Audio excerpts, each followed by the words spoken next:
On this Hallo-Week episode, we're going to be taking a look back at 10 actors that you wouldn't have expected to have debuted in classic horror films. Well, mostly classics anyway. We're going to start off strong here back in 1984 with the first Nightmare on Elm Street film. I suspect this is one of the more well-known acting debuts on the list, but here we have Captain Jack himself debuting as the main character's boyfriend, Glenn Lance. He also has a lesser-known cameo in the 6th movie, Final Nightmare, where he pops up on the TV to talk about drugs.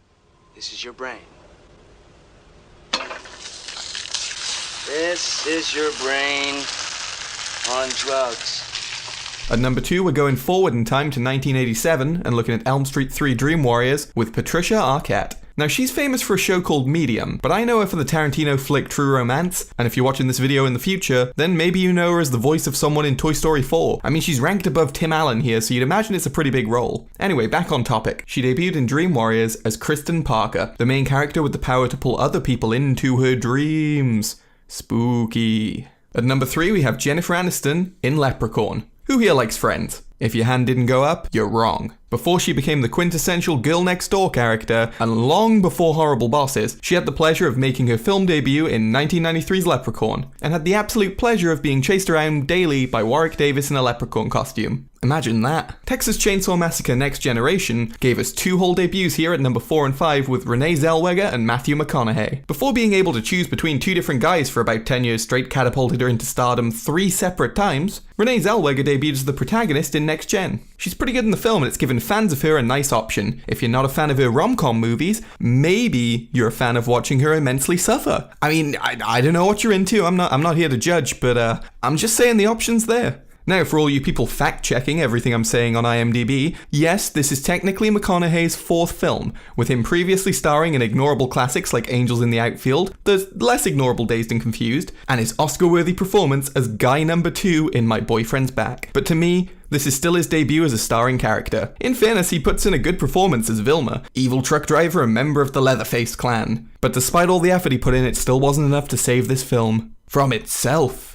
At number 6, we have Kevin Bacon in the original Friday the 13th. Now, for you extreme fact-checkers out there, yes, I'm ignoring the illustrious roles he had before as husband and second teenager. It was a great film debut that in recent years has become therapeutic for me, and I'll tell you why. If he's been getting on anyone's nerves the past few years with his string of EE adverts, then like me, you'll want to give this film a rewatch.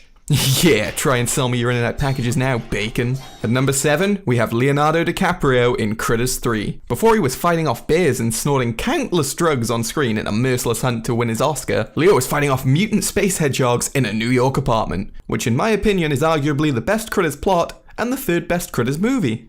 After this landmark appearance, everyone just knew he was on the path to stardom. Hey, come on, you can't help being an asshole! What are you doing? I hear that line just then literally landed him his role in Titanic. That's not true. Surprisingly, at number 8, we have George Clooney, whose film debut came in the 1987 film Return to Horror High. He played a cop who turns up at the school and dies. Talk about a big break, right? But what if I told you there was more?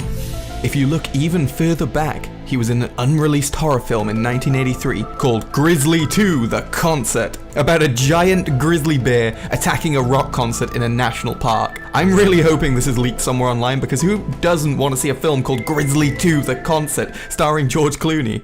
Exactly, it's got the makings of a classic. At number 9, we have Chloe Grace Moretz. I remember first seeing her on screen as Hit Girl, and then a few years later she's popping up in modeling adverts and Bad Neighbors 2? I'm thinking, is this okay? Should she be attractive? Am I going to prison for watching this? A quick Google check luckily got rid of these fears. But getting back on topic, before she was kicking ass, I'm sorry about that, she was busy seeing dead people and being 8 years old in the Amityville Horror remake back in 2005. Capping off the list at number 10, we have Paul Rudd in Halloween 6. If you're checking my facts on IMDb, well then you're gonna have to excuse me here because I'm ignoring his debut as Teen Eye Candy in Clueless, which from the trailer seems like the Diet Coke equivalent of Mean Girls, but it's also the film that gave us the debut of Turk from Scrubs, so I'm gonna let it slide. Rudd's main starring role came in Halloween 6. If you're thinking, Halloween 6, wow, that's a lot of Halloweens. Yeah, there's so many more. During the film, he genuinely manages to come across as one creepy bastard. And in my books, if you can manage to come across creepier than the silent main villain who carries a knife around while wearing a white Captain Kirk mask, then you're definitely set for a bright future in horror. Or, you know, you can go do rom-coms and superhero films. I mean, you probably made more money. I give up. If I've missed your favorite actor off the list, feel free to leave a comment below to abuse me and educate others.